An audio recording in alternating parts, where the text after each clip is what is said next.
বন্ধুরা, আমি এখন আছি মালদ্বীপের একটি আইল্যান্ড যার নাম ধারাবন্ধু। নামটা বেশ বাংলাদেশের একটা প্রচলিত কথার সাথে মিলে যায়। ধরো বন্ধু, এরকম একটা কথার সাথে মিলে যায় ধারাবন্ধু নামকরণ। তো এই আইল্যান্ডের একদম শেষ প্রান্তে একটা রেইন ফরেস্ট এরিয়া, যেখানে প্রচুর পরিমাণে গাছের সাম্রাজ্য আমরা দেখতে পাচ্ছি। এটা একেবারেই লাস্ট প্রান্ত। ও পাশে যদি যাওয়া যায়, দেখতেই পাচ্ছেন কত গহীন। মানে এখন বিকাল, তো বিকালের পরিবেশ আমি যদি একটুখানি আপনাদেরকে ভিতরে নিয়ে যাই, মানে একেবারেই অন্ধকার। এদিকে আসলে কোনো রাস্তা, আসলে কোথায় গেছে, আসলে কোনো রাস্তা আছে কি না এই ব্যাপারে কোনো আইডিয়া আমার নেই। তো বেশ বেশ অন্ধকার, বেশ গহীন।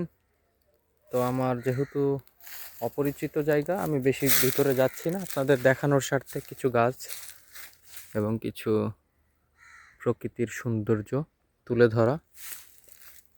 ম্যাক্সিমামই নারকেল গাছ। এবং এই গাছগুলো যে এটা আসলে কি গাছ আমি বুঝতে পারছি না। তো এই গাছগুলো বেশ বড় হয়, বড় হয়ে ওই যে লম্বা লম্বা বেশ অনেক বড় হয়। তো এখানে ওরা হাঁটতে আসছে, এদেশের কিছু লোকাল মানুষ।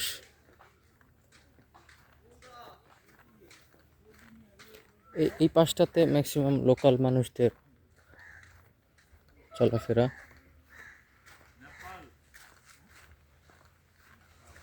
ওরা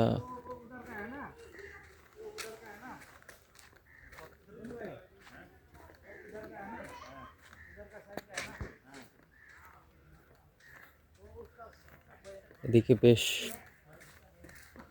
ঘন জঙ্গল। রাত্রেবেলা আমি একদিন দেখেছিলাম, বেশ গহীন। এদিকে কোনো লাইটের ব্যবস্থা নাই, আই মিন রোড ল্যাম্পের ব্যবস্থা নেই। তো আমরা দেখতে পাচ্ছি এখানে লেখা এই আইল্যান্ডের নামটা ধারাবান্ধ। তো চলুন যাওয়া যাক ওদিকে, একটু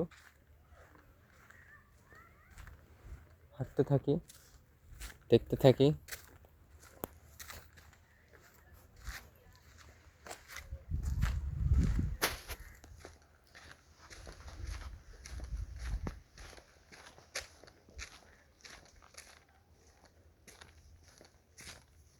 এই রাস্তাটায় হাঁটলে আমার মনে হচ্ছে আমি এখন আমার নানা বাড়ির দিকে যাচ্ছি।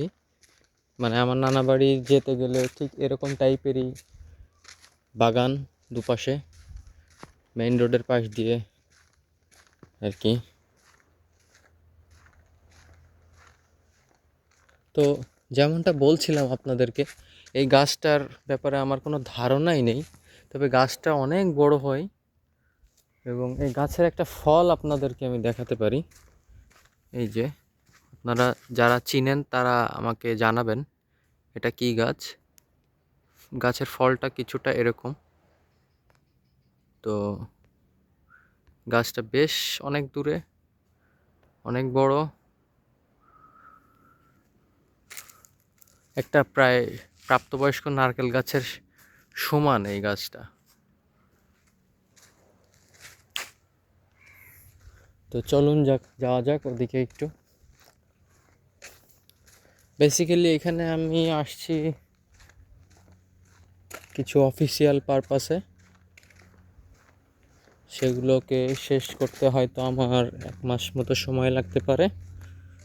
তবে প্রতিদিনই নতুন নতুন জায়গায় এখানে আমি আসছি, দেখছি প্রচুর পরিমাণে নারকেল গাছ দেখতে পাচ্ছি, হিউজ।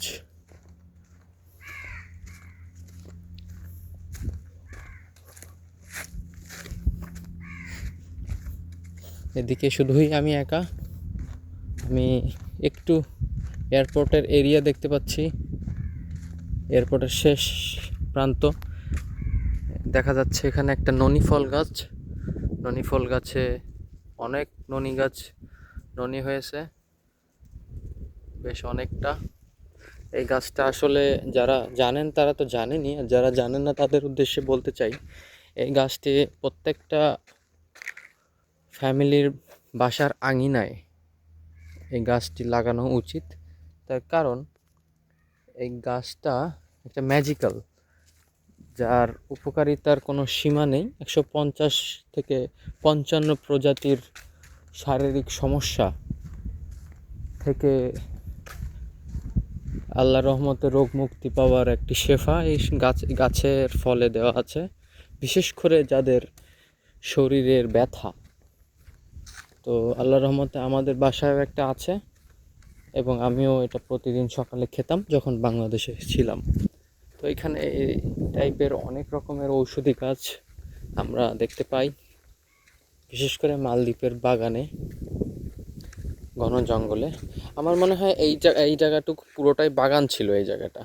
তো এখানে কেটে কুটে একটা রাস্তা তৈরি করার জাস্ট করা হয়েছে। এই যে আমরা দেখতে পাচ্ছি এখানে এয়ারপোর্টের শেষ প্রান্ত, মূলত এটা এয়ারপোর্টের, হ্যাঁ এয়ারপোর্টের শেষ প্রান্ত এটা।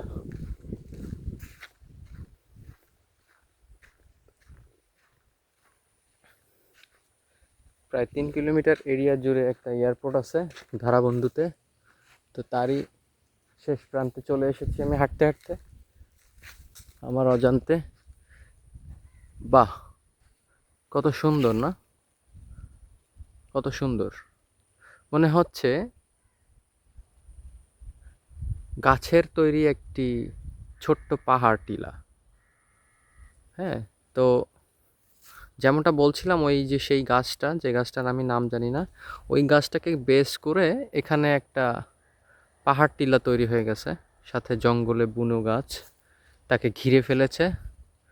এবং এটা আসলে এক অভূতপূর্ব এক প্রাকৃতিক আর্ট। প্রকৃতি নিজেই জানে না যে প্রকৃতি আসলে কিভাবে এই জায়গাটাকে আর্ট করেছে। মাশাআল্লাহ, একটা প্রাচীর পরিণত হয়েছে। তো যেমনটা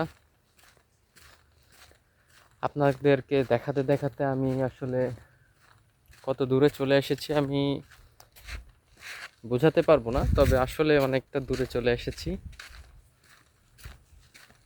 আমি নিজেও দেখছি, আপনাদেরকেও দেখানোর চেষ্টা করছি। Stay tuned. তো এখন প্রায় সূর্য অস্ত যাওয়ার একটা টাইমে চলে এসেছে। এই সূর্য অস্ত যাওয়ার মোমেন্টে আমিও প্ল্যান করেছিলাম আপনাদেরকে একটু সূর্য অস্ত দেখাবো। তো এখানে দেখতে পাচ্ছি প্রচুর স্টোন। মালদ্বীপে আসলে একটা কথা বলে রাখি, এখানে কোনো মাটি নেই, এর সারফেসটা হচ্ছে সাগরের তলদেশের যেই প্রাকৃতিকভাবে তৈরি হওয়া স্টোন, এই স্টোন থেকে আর কি, এই স্টোন থেকেই হচ্ছে মালদ্বীপের সারফেস গঠিত।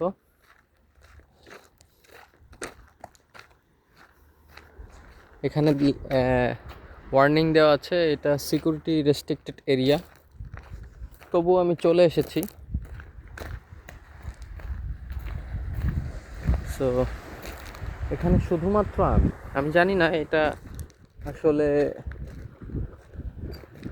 নিষেধ, তো দেখতেই পাচ্ছি এখানে আসাটা। তবে বেশ আবার দেখতে পাচ্ছি কিছু স্কুবা ডাইভাররা ওখানে কিছু দেখতে পাচ্ছে। আমার মনে হয় ওরা ওখানে কিছু করছে। স্কুবা ডাইভিং করছে ওরা। আমি শুনেছি যে এখানে ডলফিনরা আসে ঝাঁক বেঁধে। তো গতকালকে রাতে আমাদের একটা পার্টি ছিল, বারবিকিউ পার্টি। সেই পার্টিটাতে আমরা অনেক টাইম স্পেন্ড করে ফেলার কারণে আমাদের আসলে রাতে ঘুমাতে যেতে দেরি হয়, যে কারণে আমাদের সকালে জুম্মার দিন একটু উঠতে দেরি হয়েছে, বাট নামাজটা ধরতে পেরেছিলাম আলহামদুলিল্লাহ। তারপরে আবার প্ল্যান ছিল আমরা সন্ধ্যাবেলা আবার একটা স্কুবা ডাইভিং দিব, বাট আমার যেই বন্ধু সদস্যরা ওরা